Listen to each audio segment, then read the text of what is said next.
What's up, YouTube world? How you doing out there? I had a pretty long weekend. Pretty tired. You probably can see it in my face. Working 2 jobs and also keeping up on the wrestling and everything and trying to pull these shows out. So this past Saturday, I just finished watching Ring of Honor Death Before Dishonor. And it was a pretty good pay-per-view and all. And I'm gonna give my little review on that. I like the matches and everything. All the matches were pretty good. I can't say that there was a 5-star match per se, but at the end of the day, it was still a pretty good show, and I liked it. I mean, to me, it's better than any other WWE show that is being put out right now. So I pretty much liked the show. My favorite match, maybe I'll speak about that towards the end. But first match I want to talk about was the women's of honor match. It was a pretty good match, match between Tenille and Sumi Sakai. Tenille Dashwood and Sumi Sakai. And it was a pretty good match and everything. It was all about respect. You know, both wanted to be the champion. Sumi Sakai is the champion, of course. And the way I liked how the match ended, because Tenille Dashwood did not tap out. She pretty much passed out from the pain of the armbar that was put on her. And the way Sumi Sakai put that armbar on her, that was one of the nicest moves I ever seen, because it's like the way she countered into that move, it was very nice, and it just showed why Sumi Sakai is the first women's Ring of Honor champion, and she deserved that title. I doubt that Tenille Dashwood was probably gonna get it, but Sumi Sakai, she'll still have a nice little run with that title before she dropped it to anybody else. Because right now, she changed her image up a little bit. I like the image that she have now. It looked more like the champion compared to the bland way that she was at first. She just came out and just held the belt and stuff. I mean, it was kind of boring, her interest. Her matches are not boring at all. She's a damn good athlete, but it was just the interest and everything. So it's like now the way she come out and she did little things with her hair and stuff like that. You know, that ain't just a ponytail or whatever, but it looked better on her than just the bland look. So moving on from that match to, let's see, who else had a pretty good match?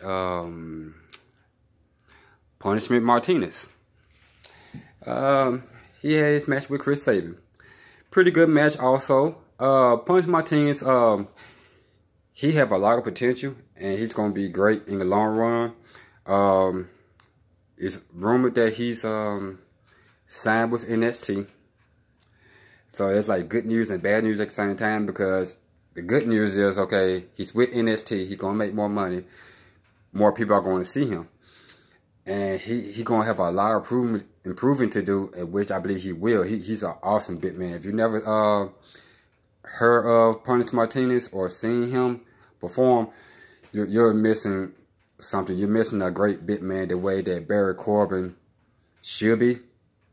And Barry Corbin is that type of big man. I would like to see those two go at it, but let it be the NXT Barry Corbin, not the corporate Barry Corbin that we see now. Because the Barry Corbin I remember seeing in NXT, I barely saw him beaten.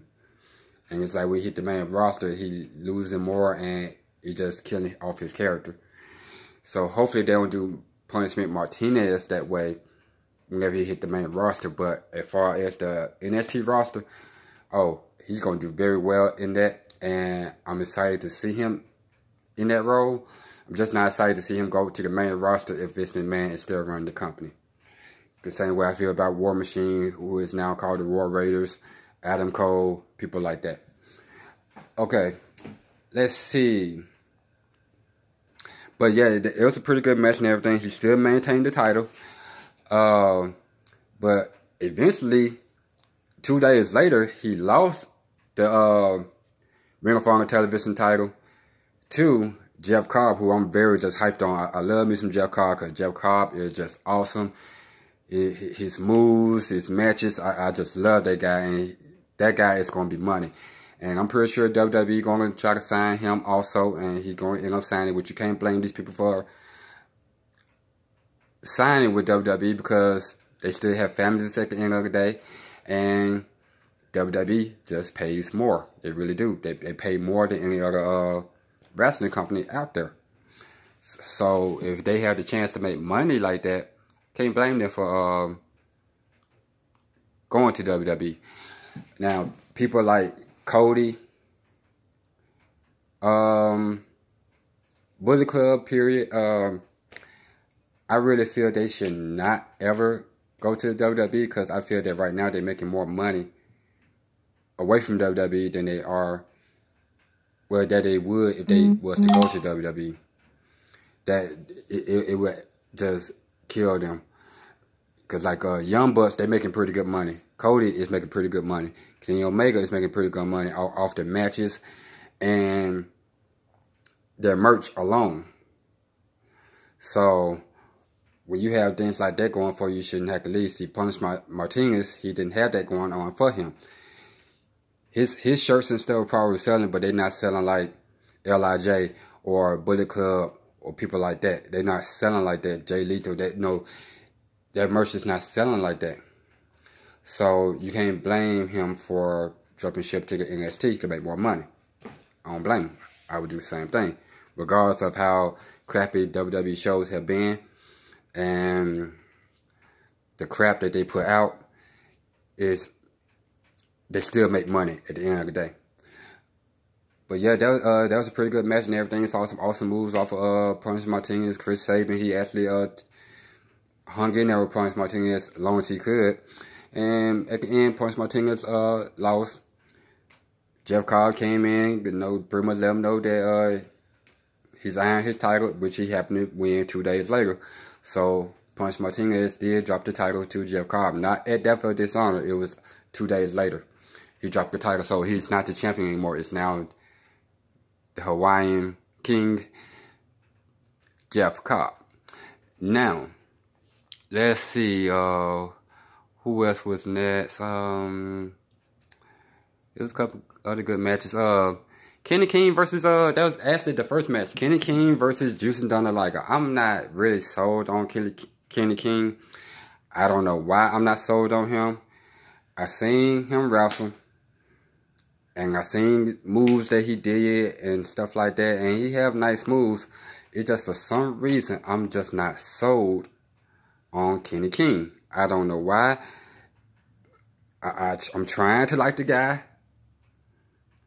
But I'm just not sold on it. Especially after he beat Kushida for the TV title. That really kind of like made me like just turned off from him. I'm like, Kenny King is good though, but I don't think he's Kushida good. And he's really getting a push. I mean, like, I don't think he's Kushida good. And he ended up beating Kushida.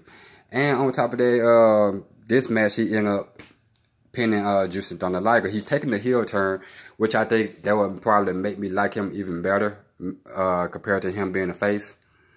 And that probably is that I could see him as a heel and doing things that would make me love to hate him compared to trying to make me like him. So he took a heel turn and everything.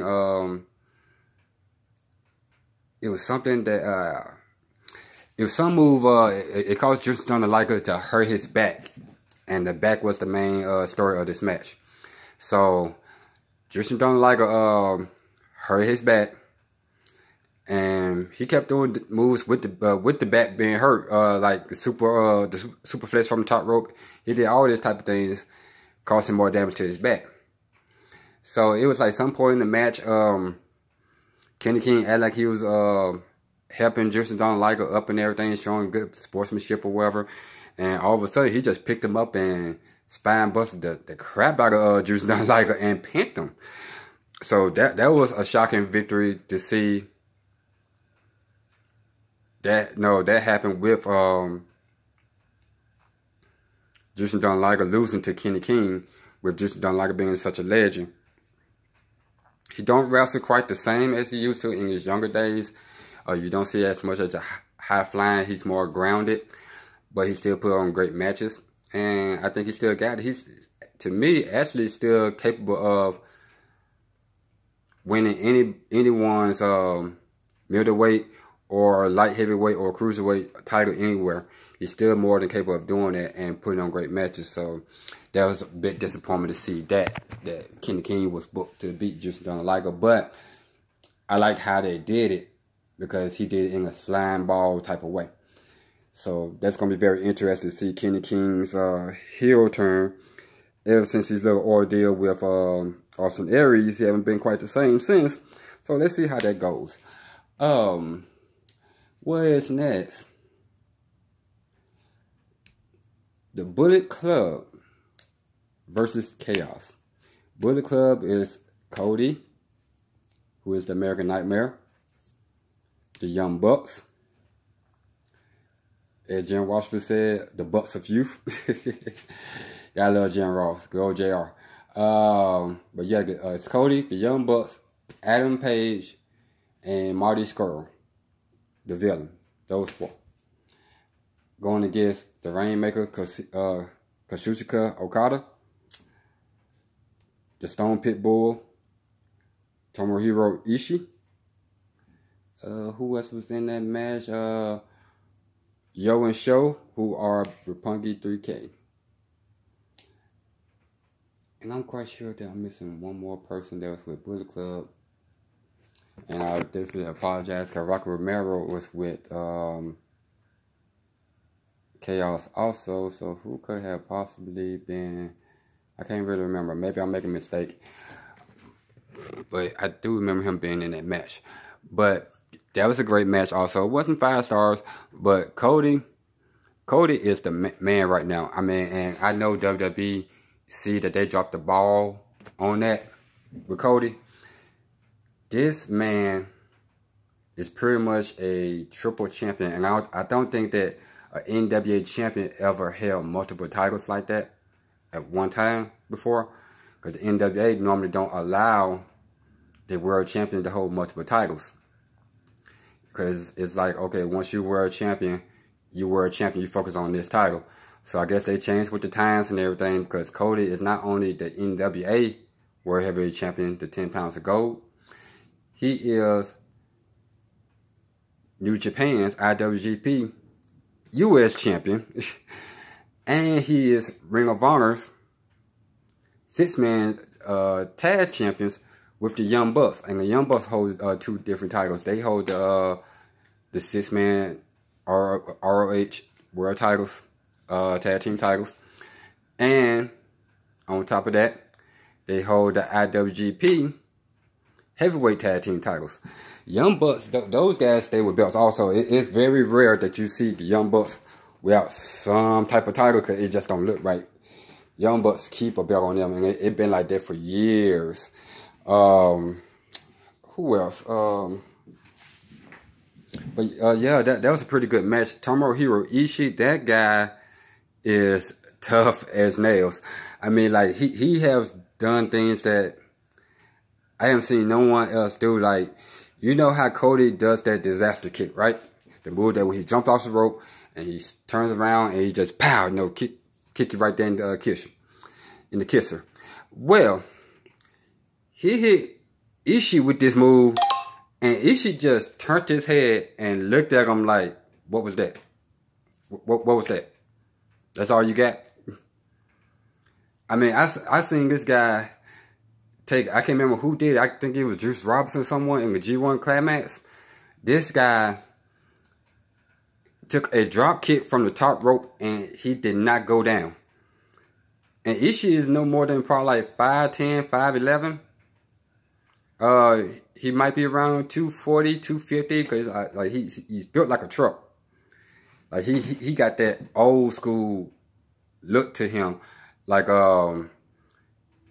Ricky Dawson or something like that. If you've never heard of Ricky Dawson, he's the one that pretty much brought professional wrestling to Japan. He created the Parisu style. I hope I'm saying that right, but it's like Parisu. It's a tongue twister. Parisu style. And if I'm saying it wrong, just let me know. Hit me up in the comments. because I haven't said it in a while. I used to be able to say it. I don't know why I can't say it now. But it's Parirusu, something like that style. And that's pretty much like the Japanese style of wrestling. Like it's more like hand slaps and things like that. And he kind of remind me of that.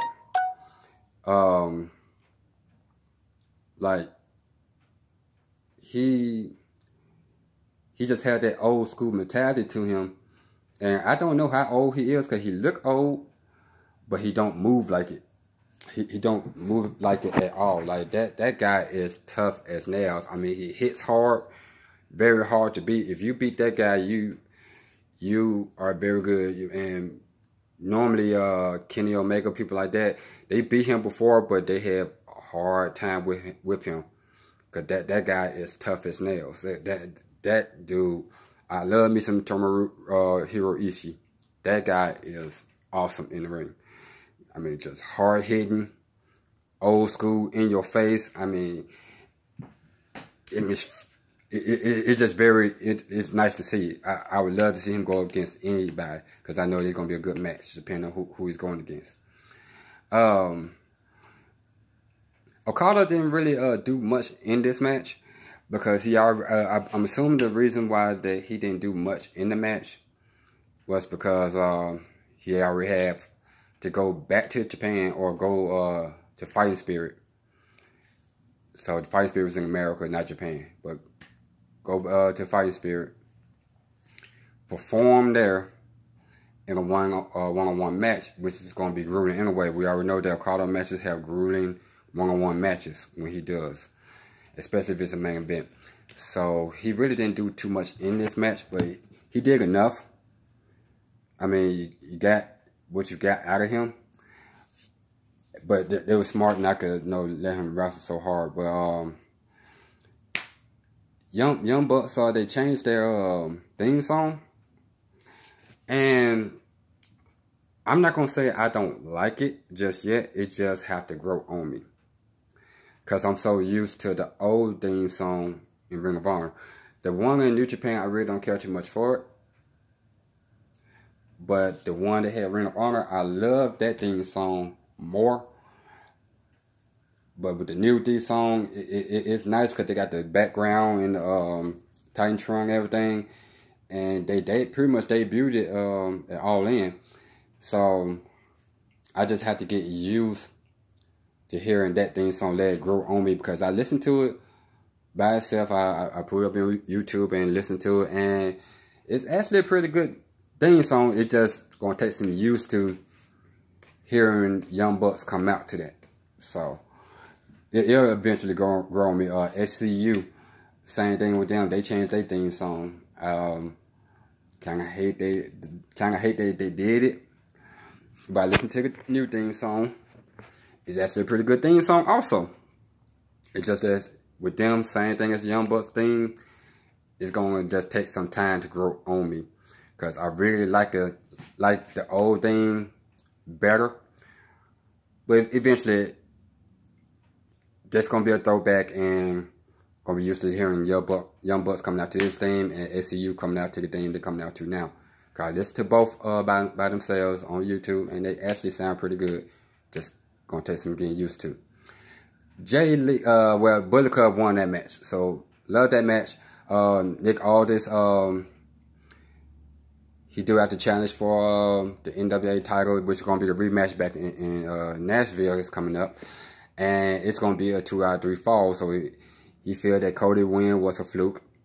I don't feel that. I feel that greatest of champion Nick Aldis was, Cody, the American Nightmare Cody is going to take that title up to new heights that Nick Aldis had already taken it to. Like, guys like him and Storm, they resurrected the NWA title. And now it's more relevant than it's have ever been in years. Since probably TNA days. Because until then, we didn't even know who the champion were at that time. And now you know who the champions are because Billy Corgan helped resurrecting that title and especially bringing in the talent that nobody never seen before. It's fresh talent, and any of these guys become champion in a given day.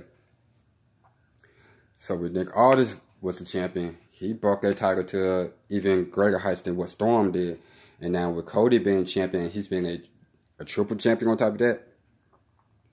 That's going to take that title to new heights that we haven't seen in a long time for the NWA. But of course, after the match, Cody came back, great talker as he is, went to the commentary. He said that Nick Aldis is not the champion. He's the champion. He makes the rules. He won a 2-1-3 fall. Let's do it. And that was it. So that's going to be a great match. I hope to see that match soon on StreamNet or wherever, or 10 Pounds Gold, because I know it's going to be a great match. The main event, because I'm not going to do every single one of the matches, but the main event, Jay Lethal defending his title against, who did he go against? Will Ospreay, the area assassin. That match, now those two always put on very good matches anyways, so to see them have another match, and Will Ospreay haven't been in Ring of Honor about a year or two, and they put on a great match. Will Ospreay is actually getting bigger. You could tell he might be trying to become a heavyweight, but he packed on more muscle. From what they say, he has packed on 20 pounds. Wow. He packed on 20 pounds. And he's looking good on him. I mean, he looked more solid. You can see the definition in his body and everything. It's looking good on him. And a lot of people is getting bigger, like Trent Barrella and these guys. Like, a lot of people are getting bigger. And that's nice to see, because they're getting away from that light heavyweight look and going more to the heavyweight look. And Will Ospreay, I think he don't want to be light heavyweight. He don't want to be considered a light heavyweight. He want to go against the heavyweights, which he can do that. Even though he is a light heavyweight, he can do that like a Finn Balor. You don't consider him a light heavyweight. You consider him a heavyweight. Rey Mysterio, you pretty much consider him a heavyweight. Even though he's like only, what, 5'3", 5'4", 5'5", maybe 5'6". You don't consider him a lightweight because he's a multiple-time world champion. He beaten plenty of heavyweights in his days. I mean, like I said, he was a multiple-time world champion. I mean, even won a tournament to become WWE champion. Not a match. He won a tournament, so he won like 3 matches in one night to become WWE champion. So, yeah, he should not be considered a light heavyweight or a cruiserweight.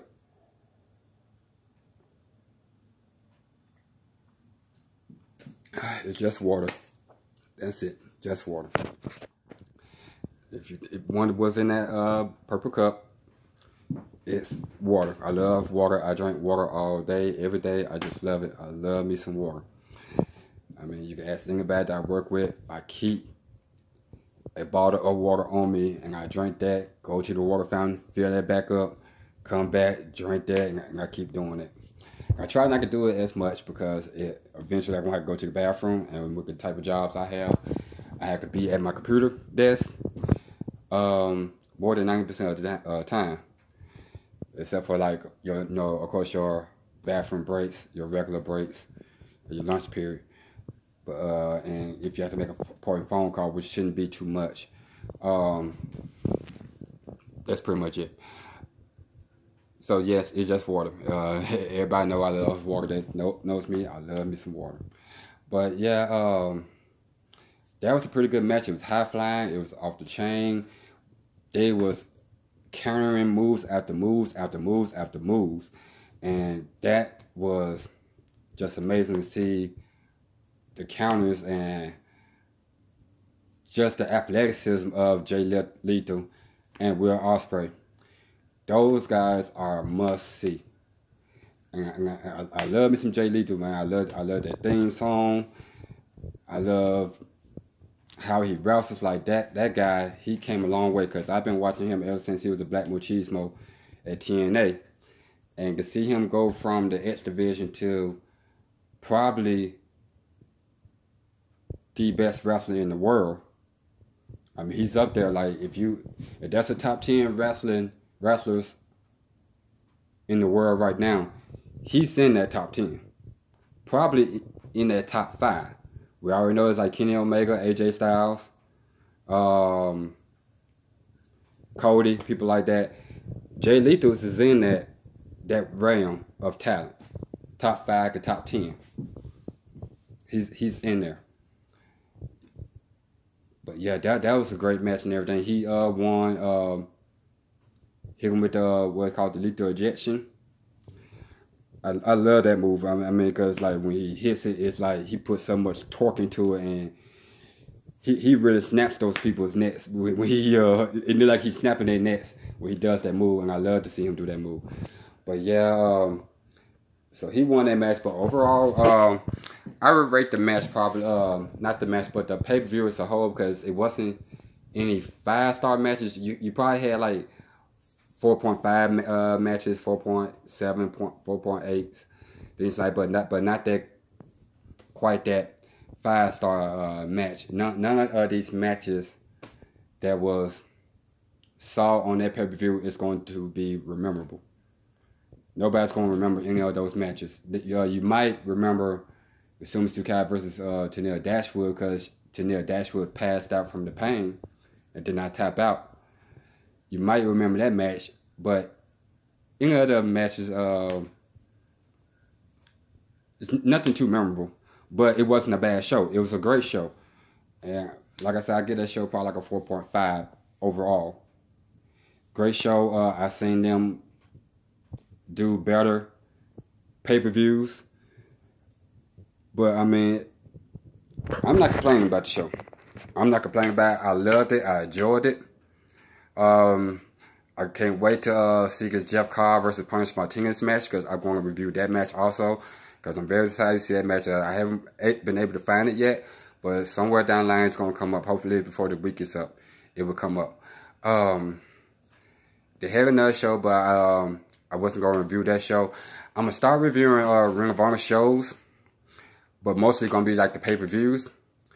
But right now I'm going to focus on the New Japan Pro Wrestling Fighting Spirit. And then they have another pay-per-view that came after that. So I'm going to review those. Well, I know the Fighting Spirit, I got finished watching that show, so I'll probably end up reviewing that tomorrow. And catch the next pay-per-view. I can't remember the name of it, but when that time comes, I will have the name of that pay-per-view that's in New Japan. I'm going to cover that too, because it's like it's going to have some great matches. New Japan always have great matches. Ring of Honor already have great matches. I can't wait for the next pay-per-view. I can't wait to see this NWA title match. But right now, what I'm about to do, I just finished watching maybe 2 matches of the New Japan Pro Wrestling. So I'm about to, the Fight Spirit one. So I'm about to go in there, finish watching that, and take my notes on that. And if not tonight, I hope they'll do it tonight, so way tomorrow I can focus on the other show. But tonight, if not later on tonight, after this, depending on how long it takes me to watch this show. Because I really want to get it out the way today, because I suppose they did 2 shows. This is the first one. I really want to get it out the way. And I kind of figured that, okay, the Ring of Honor show is going to be around 30 minutes-ish, like it is now. It's pushing close to the 30-minute mark. I expect the New Japan to be that way also. No, you know what? Actually, I'm going to make this a little bit over 30 minutes, because I want to talk about the Ishii and Kenny Omega match. That was a great match also. Wasn't quite 5 stars. Might well get that one out the way.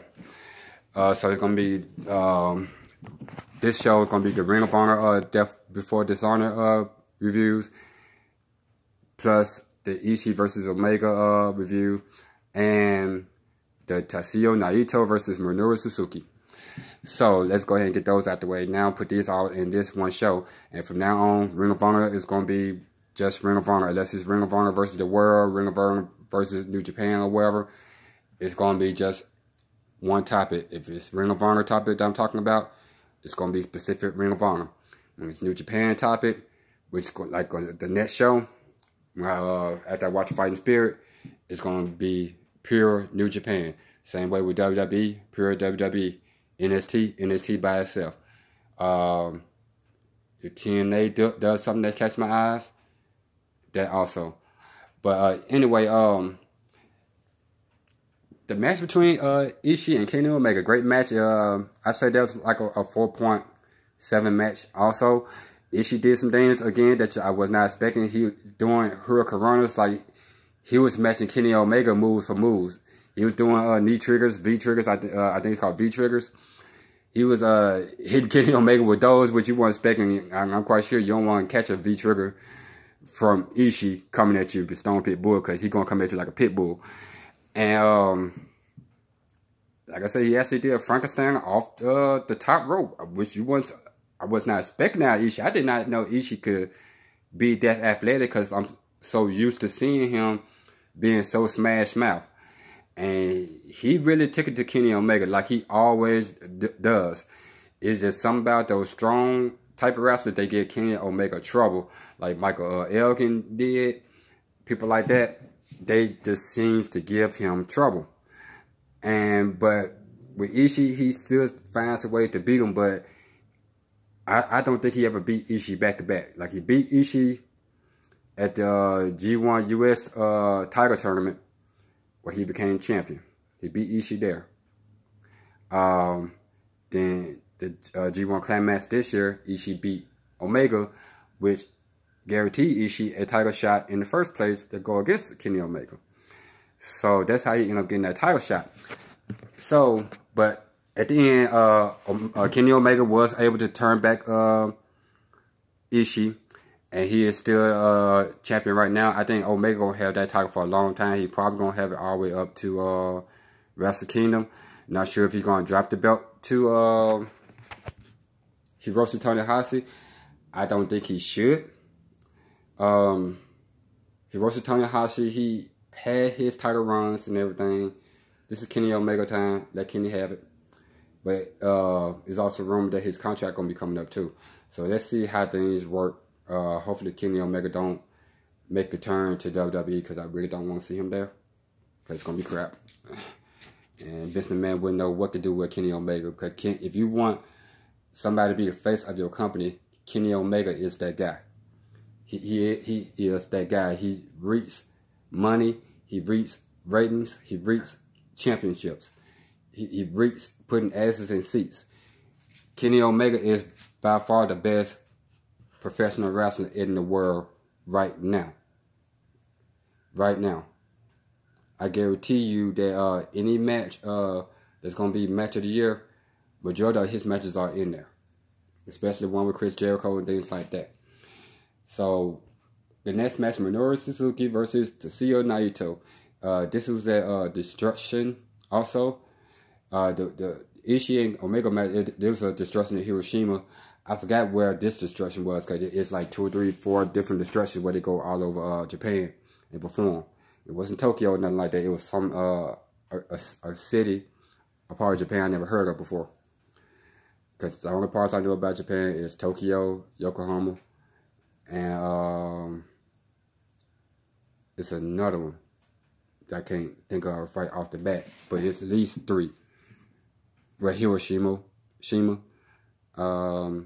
There's a couple more, but I can't think of them right now. I'm more focused on trying to get through this podcast, which is my very first podcast ever on YouTube. I did 2 introduction videos, and this is officially my very first podcast. And hopefully that you're enjoying it. It will get better from here, because I'm planning on getting a desktop computer and things like that, getting a mic, and having a far better setting compared to just doing it off my phone. But right now, I didn't want to be as patient like I was before. I wanted to go ahead and get this off right now, because I wanted everybody to see the show grow as it goes. So it's like right now, you see me off the phone, then after a while, you start seeing the laptops and computers and the backgrounds and things like that. No, that'd be very cool to see a show just grow like that, especially when you're just a dedicated fan, sticking around like that and showing support. So, Yeah, with that match, Minoru Suzuki versus Tatsuya Naito. The leader of LIJ versus the leader of Suzuki Gun. Hard hitting as usual. Minoru Suzuki really beat the crap out of Tatsuya Naito. I mean, like, but Naito wouldn't bow down to him. He would not. I mean, he kept being Naito, the way, just the evil son of a bitch that he is. He kept doing his thing, and that's probably just really getting under Minoru Suzuki's skin, you know, being a guy like a real deal like him, and this guy just won't bow down. Yeah, he really beat the holy crap out of him. But at the end, Tatsuya Naito survived Minoru Suzuki and was to come out there in one piece, and he won that match. That match, I said, it could have been better. So I get that match 4.5 also. It was still a damn good match. New Japan rarely have bad matches. And that was a damn good match. It could have been better. But, hey, I was happy with the product. I like what I saw. I pretty much appreciate the whole show. Now, next round, it's going to be the New Japan Pro Wrestling review. So I'm going to go ahead and turn this one off, end this one. If you like the show, hit the thumbs up. Share it to your friends and everything. Let them know that this is Pro Wrestling Uncensored. My name is Vamp Jackson. And I am right now residing in Oklahoma City, Oklahoma. Originally from Greenville, Mississippi. Good old Southern boy. But yeah, right now out here in Oklahoma City, Oklahoma. And this is where I'm shooting my show from. So if you like the show, hit the thumbs up. I will get better and everything. Pretty nervous, my very first time doing a podcast, but I will get better with the help of you all. Leave comments, hit the thumbs up. New Japan review will be coming up. If not tonight, it will be tomorrow. Thank you so much for the support. William Club, Mississippi. You have a good night.